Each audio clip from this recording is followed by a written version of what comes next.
Welcome to Doing Stuff with Darren. I'm Darren. Let's do stuff. Today, we're going to start a fairly large project. We're going to build a sausage smoker from scratch. And we're not just going to slap something together, we're going to build a computer-controlled smoker with multiple different cooking modes that will allow you to precisely control how you smoke your sausages. This is a big project, and it's going to take a little while. So this isn't going to be just one video. It's going to be a series, and I'm going to walk you through it step by step. As they say, how do you eat an elephant? One bite at a time. So let's take our first bite, and let me show you what the finished controller is going to look like. This is the smoker controller we're going to build. It's an Arduino-based PID controller. It has 3 inputs, 1 for the smoker and 2 for the meat probes. It has an LCD screen, and it has a rotary encoder with a push button. This card attaches to the top of the Arduino. This one is actually a barbecue pit controller I made. The one we're going to build together is similar. All right, when you turn it on, the main screen shows you the smoker temperature as well as the temperature of the 2 meat probes. It shows you the target temperature of the smoker as well as the target temperature of the meat. It also lets you know what cooking mode you're using in the bottom right corner.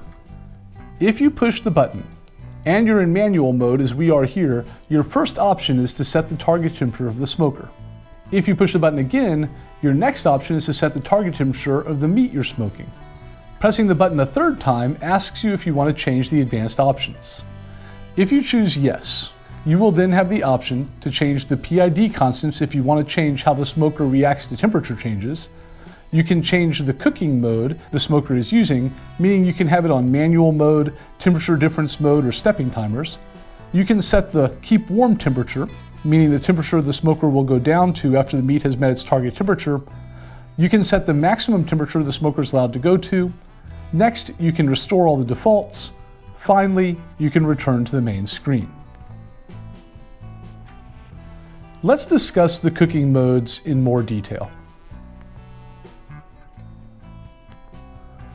Obviously, manual mode is exactly what it sounds like. You set the temperature you want the smoker to be at, and it will go to that temperature and hold it until you tell it to do something else. You'll know you're in manual mode because on the main screen, it says manual in the bottom right corner. The next mode is temperature difference mode. In this mode, the smoker will stay a certain number of degrees above the temperature of the meat in the smoker. You set the starting temperature of the smoker, which is the temperature the smoker will warm up to at the beginning of the cook, and you set the temperature delta, which is how much hotter you want the smoker to be than the meat. So the smoker will stay that many degrees hotter than the meat until either the smoker gets to its maximum temperature or the meat hits its target. The last mode you can use is the stepper mode. There are 6 timers in the memory of this controller, and you can set each timer to run at a certain temperature for a certain number of minutes. If you set the number of minutes to 0 for any given timer, that timer will be turned off and the smoker will skip to the next one.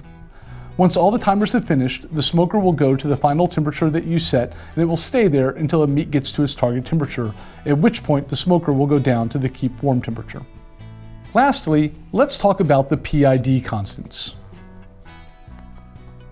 As I've mentioned, this controller uses a PID function to determine how much power to send to the heating element.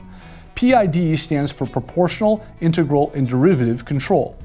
It's a feedback control system that works very well for regulating temperatures in cookers, among many other things.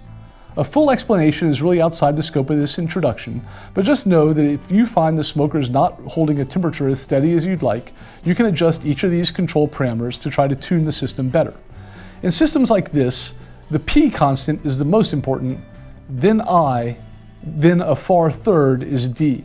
But at any rate, you can change these as you see fit for your application. So that's the controller we're going to build.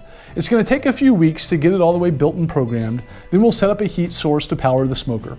Then we'll build a smoke generator. Then we may end up building a smoker, or maybe I'll get my hands on some sort of shell. We'll see. I haven't decided that part yet.